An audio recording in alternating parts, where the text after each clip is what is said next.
Generally, we choose the best. There is something to be chosen. We look at what is best.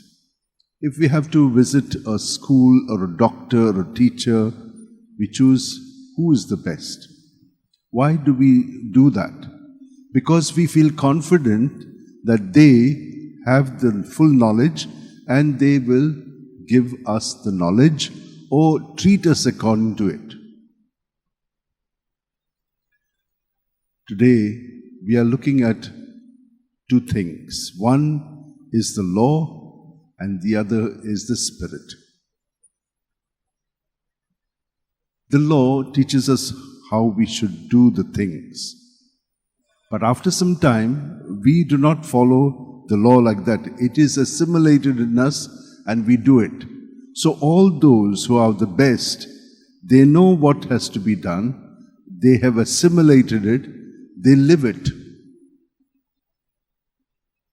So the law was given, and at that time it was difficult. Initially, when you join a school or any course, it is not easy.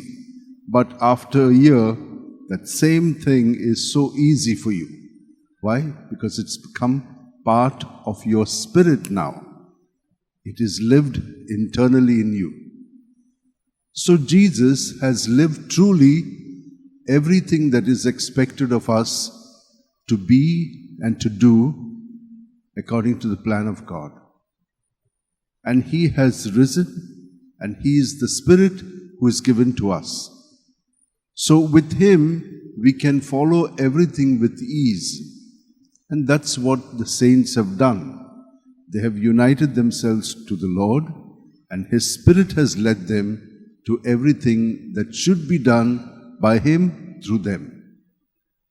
And that's what, Jesus says, not one dot, not one iota will pass away until it is fulfilled. We will be doing it not because of us, but because of Him in us. So let us ask for this grace today in this Mass, that we be attuned to His presence in us and allow Him to live, love and work through our thoughts, words and deeds. So let's place our hands together, close our eyes, keep our back straight, and just experience Him filling us with His goodness, with His wisdom, with His knowledge. All that He is in us. God is dwelling in us. And let us surrender wherever we are internally in knowing things, whichever field you may be in. And as we surrender it to Him, let us assimilate His ways in us so that it's no longer we, but Jesus who lives, loves and works through us.